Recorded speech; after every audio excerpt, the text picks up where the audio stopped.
What quarterback do you think is in the best position to win his first Super Bowl in 2019? Oh, okay. We're not talking Drew. We're not talking Tom. Yeah, no repeat offenders, right? Yeah. No repeat offenders. All right, so I got 5 names in the AFC that I think jump out to me. I'll narrow it down to 1. I know you want 1.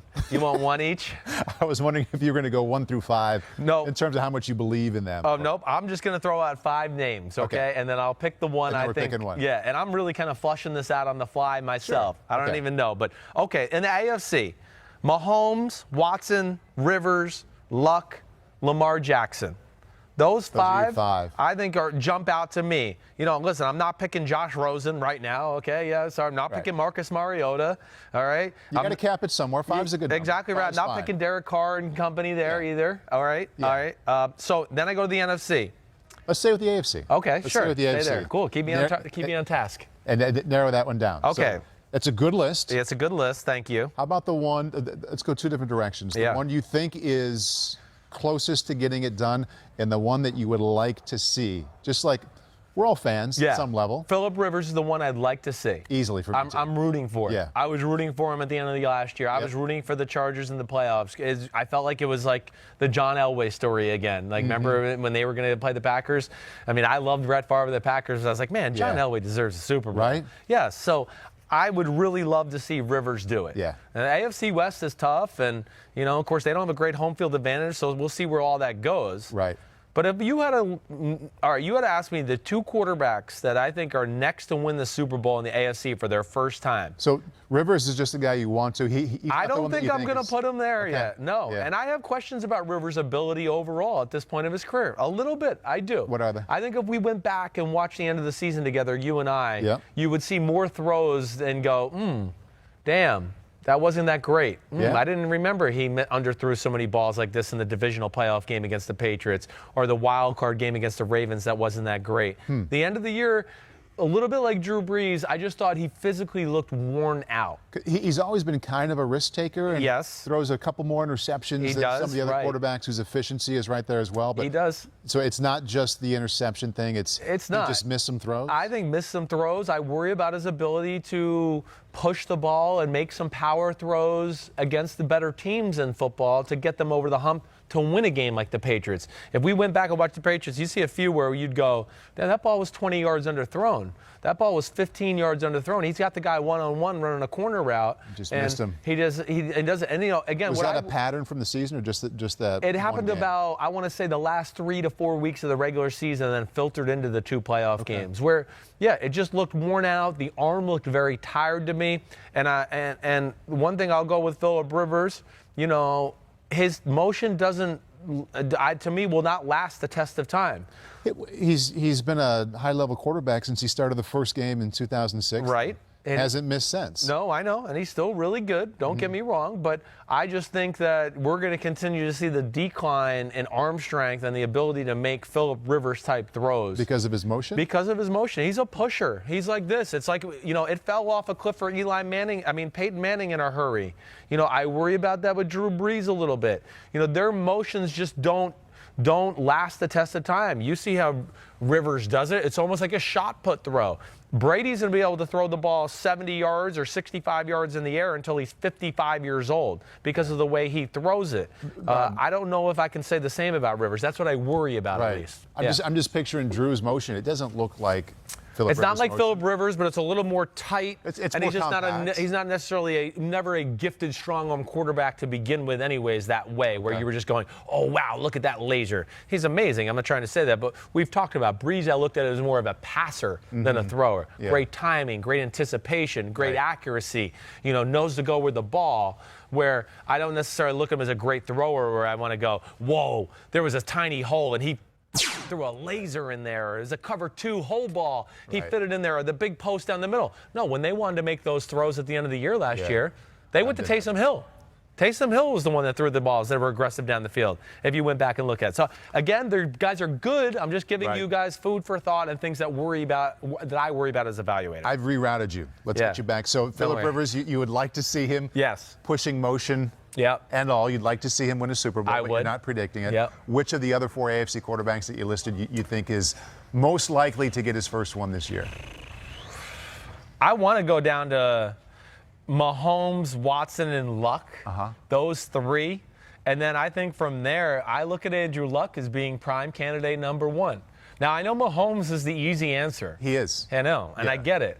But I kind of got to see this Kansas City team replicate what they did last year. First of all, Tyreek Hill doesn't look like he's going to be there. Right. That's huge. Yeah. Second of all, the way they won last year, I still am going to challenge that aspect of you can continue to do that, where you have the worst defense in football and the best offense of football, and you think you're going to go to the Super Bowl. To me, that's just too much pressure on one side of the ball. So you think Luck's team is better? I do. I think Luck's team is better. I think they had another good draft. They had a solid free agency. I have a lot of faith in Frank Reich, the OC. I got a lot of faith in their defensive coordinator.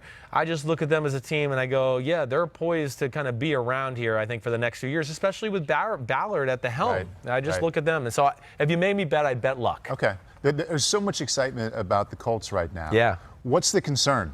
What's something that you look at with the Colts and you say, I like these guys, but this might get in the way, just like the Chiefs' defense was that, but last year in Kansas City. Yeah, I think it still goes to the Colts' defense a little bit.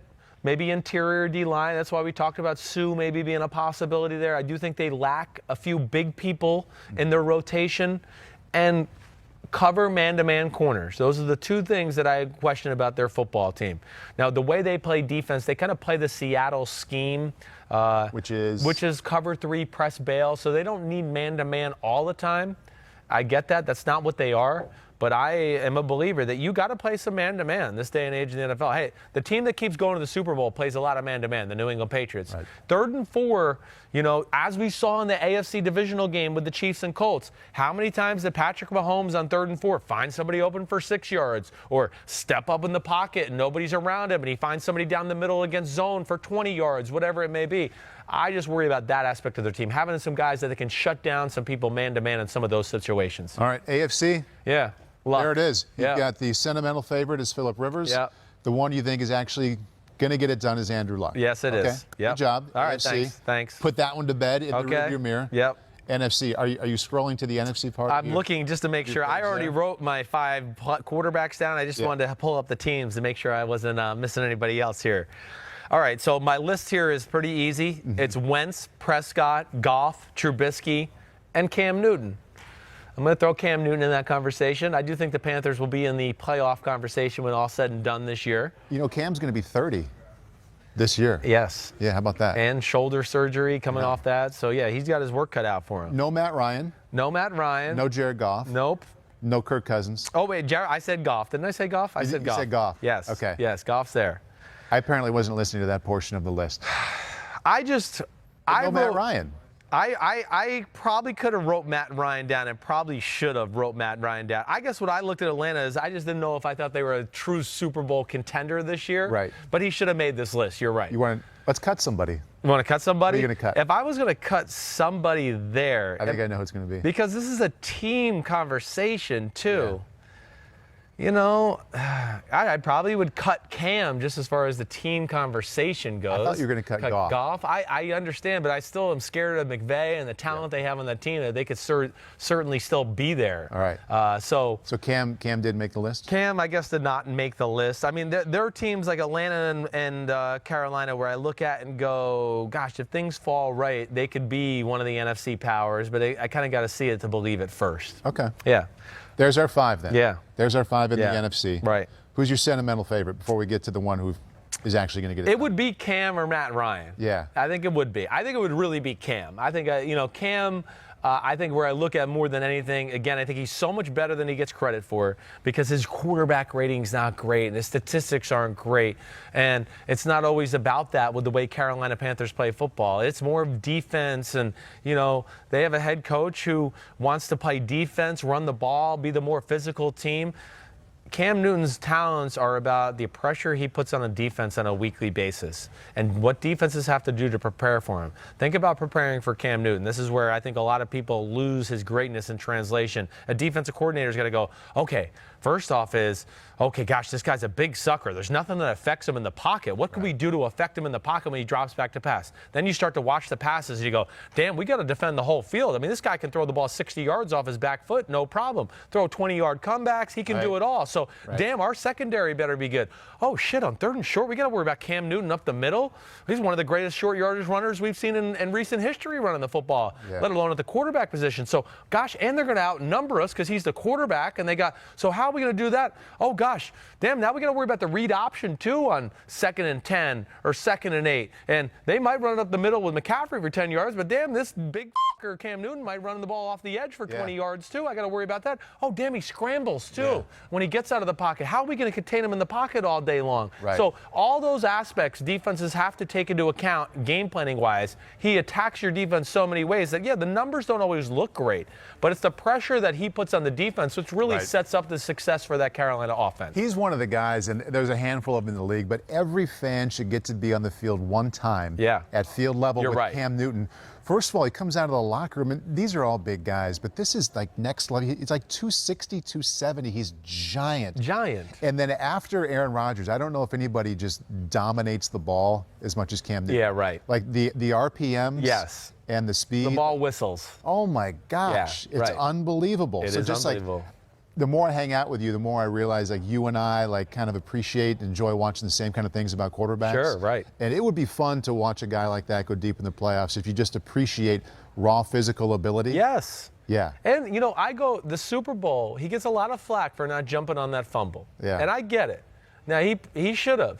Now, if we're going to question his toughness, if everybody thinks that's the reason he didn't jump on the ball, hey, as a quarterback, sometimes you get caught in positions. You go, damn, am I going to dive in there? If I dive in there, I might break my shoulder like Drew Brees did in Week 17. It happens. That was good. So you do think of those things, and he paused for a second. Super Bowl, you can't pause. I understand that. But for people to say, you think he's a coward, no. He's the toughest quarterback ever. I was at a game in Seattle 2 or 3 years ago for Football Night in America, and as you know, it's outside of Kansas City, probably the toughest environment. That defense was still probably the best in the league at that point. They were down in the 4th quarter. He came back and made incredible throws, 3rd and medium, 3rd and long, on a couple of potentially game-winning drives. That's toughness. That's smarts, much more than one moment in the Super Bowl where maybe he'd go back and do it differently. Maybe I don't know if he would or not. But sustained toughness, sustained smarts when it mattered the most in a tough environment against a tough defense. I saw it up close and personal. And that anytime someone says that guy's not that tough, that's the first thing that comes to mind for me. Is that I've seen it in person. Where it's the complete opposite. The complete opposite. Anytime number one's on the field for the Carolina Panthers, they got a chance to win the football game. That's just the simplest way to put it. And that's how special he is. And even think about that Super Bowl. I would challenge people to go back and watch that game. Damn. He wasn't playing right tackle when he got strip sack fumbled by Von Miller twice. He can't block it and throw it. Again, we're going to put this on Cam. He threw a pass down the middle. The receiver had 2 hands on the ball. It got intercepted. Wasn't Cam Newton's fault his receiver couldn't catch the freaking ball. And then I would also challenge people to go back and watch and go see how many drops Carolina had in that game. There's a number. I was there in person. He put them in the chance to win the football game. The rest of the offense failed Cam Newton that day. It wasn't Cam Newton's fault. I wish he would have handled the postgame differently. If that added the piling on. You're right. And you're right. I think he kind of deserves some of the criticism that came from that. I understand that too. I'm not going to make excuses for him there. But he's a sentimental favorite. In the NFC to win the first Super Bowl. Who is the guy who's actually going to do it? Am I crazy that I think it's Carson Wentz? I was going to say it's Dak Prescott. He was the next guy. It's one of those, too.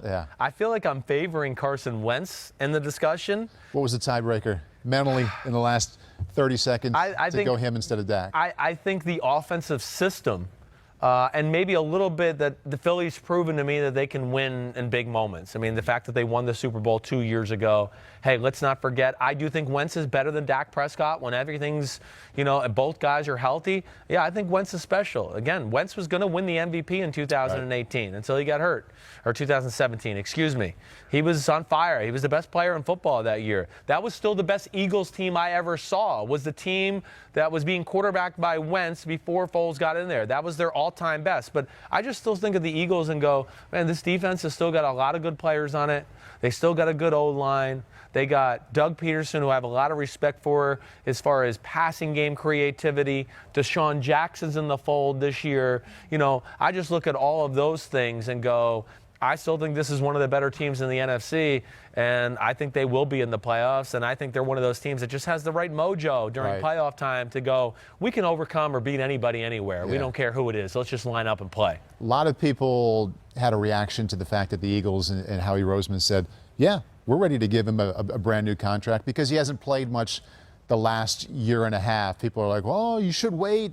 You should wait and see if he can get through an entire season healthy. Yeah. I have no problem with it. I mean, what else are you going to do? Of course you stand behind this guy. I mean, they let Nick Foles go for that reason. So it shouldn't be any surprise that they're ready to say, yeah, a bunch of money is going to be his. That's our guy for the next 10 years. I 100% agree. And, you know, again, I think them, like me, the best team they ever saw was the Carson Wentz-led 2017 team that was on fire and going into the NFC playoffs. And we went, oh, my gosh, they got the MVP of football. Who can beat the Philadelphia Eagles? I think they see the greatness. They see it every day. You know, I've heard Fletcher Cox make comments about, man, when Carson Wentz practices, the defense stands up and watches because he does amazing shit every day in practice. So I think that tells you what they think of the player. The injury thing, hey, that's a real concern. I understand that, and I'm hoping that his internal clock will make him slide a half a second quicker as he moves on here. But I think the talent is shown, or at least he's shown enough to me that he has the talent to be in the top 5 quarterbacks in football conversation when he's healthy and things are clicking on that offense. You know, people got to remember last year, they were really a beat-up football team when he was playing quarterback. They got healthy when Nick Foles took over. And then people kind of lose sight of that a little bit, too. And it gets thrown on Wentz's shoulders and then the offseason leadership things. And he owned up to all that. And I think that all leads into the questioning of Wentz right now. Russell Wilson kind of money coming his way? Yeah, I do. I mean, to me, that, you know, if they gave him Aaron Rodgers, maybe even a little below, I mean, would Carson Wentz turn down $30 million a year right now? I don't think so. When you've been hurt the last 2 years, get him for the low now. Offer him something. Do it. How about Dak Prescott? Dallas. Yeah. I mean, at the very least, Dak Prescott deserves to be paid every bit as much as Jimmy Garoppolo or Kirk Cousins. For sure. Right? For sure. And he's their guy. So, to me, sign him for $28, $30 million a year. That's going to be very favorable 3 years from now. Yeah. When you're going to see, I think the bottom of the quarterback market is going to be $27, $28 million a year, which is insane, but it's going to be there. To me, I look at Dallas, and I was thinking Dak Prescott instead of Carson Wentz just because of everything around him. Sure. That defense can really run. They haven't lost a lot. I know. And they have such an identity on offense with the line and with Zeke. And Dak, kind of like Mitchell Trubisky, like if you really look at the combination of individual numbers and winning, it is really, really good. And you put a good team around him, and it's easy to picture 12 wins and a deep run. I agree. And then also you look at Dak Prescott, and you wanted to point at his struggles early in the season last year. Year 2, he took a little step back. But you Zeke look at was the totality. Suspended. They had issues with the team all over. You look at the entirety of last season, it was a nice step in the right direction. It was a nice step. And there was a little Strugglesville early on. Yeah. And then they realized, oh, yeah, having receivers helps. So let's get Amari Cooper. Yeah. And then his game took off because he had one weapon that became a little bit of a force your hand for the defense. Here's a guy. But I was very split between Prescott and Wentz. The reason I gave it the advantage, and my only issue with the Dallas Cowboy football team, is offensive ingenuity, offensive creativity. Can Kellen Moore and Jason Garrett bring more schematically to that offense on a week-to-week basis to help out Prescott and Amari Cooper? It can't always be on them to make it happen with great physical ability. You know, every now and then you just got to be able to pick up the ball, and the first guy you look at's open, and you get to throw it. Right. And they don't always get that aspect, or he doesn't get that privilege always. Hi, I'm Mike Tirico, and thanks for watching. Make sure to hit subscribe for the latest news and highlights from NBC Sports.